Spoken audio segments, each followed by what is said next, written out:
Comes to the Church-like Committee, Tom Trugan. Thank you, Mr. Speaker. And may I first of all say thank you to the Prime Minister for coming and giving this statement himself. This is an enormously personal issue for me.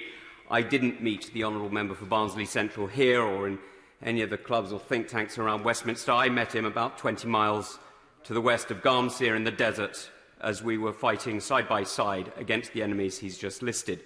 And the achievements that he has listed were won with the blood of my friends, and I can point him to the graves where they now lay, because that legacy is now one that is in real doubt, and we know it. And we know that it's not just his decision. We know that the US decision to withdraw forces was fundamental here. But can he explain to me, how does Britain's foreign policy work in a country like Afghanistan? If persistence isn't persistent, if endurance doesn't endure, then how can people trust us as an ally? How can people look at us as a friend? This reminds me not of Vietnam, but of Germany in 1950, at a time when we could have walked away. We could have said, it's too expensive, it's too difficult to rebuild. Let's let Stalin have it and see what happens. But we didn't. We stayed. And in doing so, we liberated the whole of Europe peacefully. Now, I understand that it's hard to do that, and I understand it demands a lot. But the integrated review set out a really impressive strategy, and it wasn't just summarised with the 3 words, God bless America. Yeah, very good.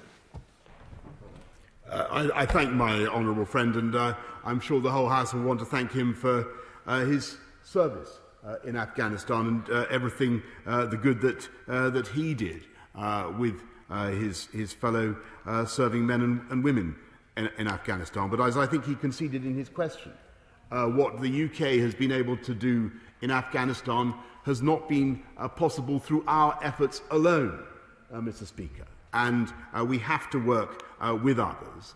And, of course, the United States plays a massive role in these considerations. But I wish to reassure him and to reassure the House that we are not walking away. And I made that point absolutely clear to President Ghani on the 17th of June. We are, as I say to the Right Honourable Lady, I should have answered that point. We are keeping our embassy in Kabul.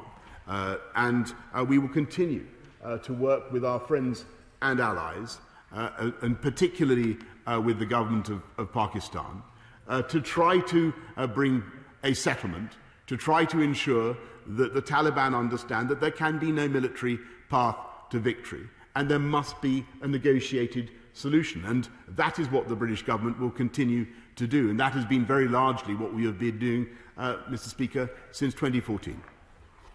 We now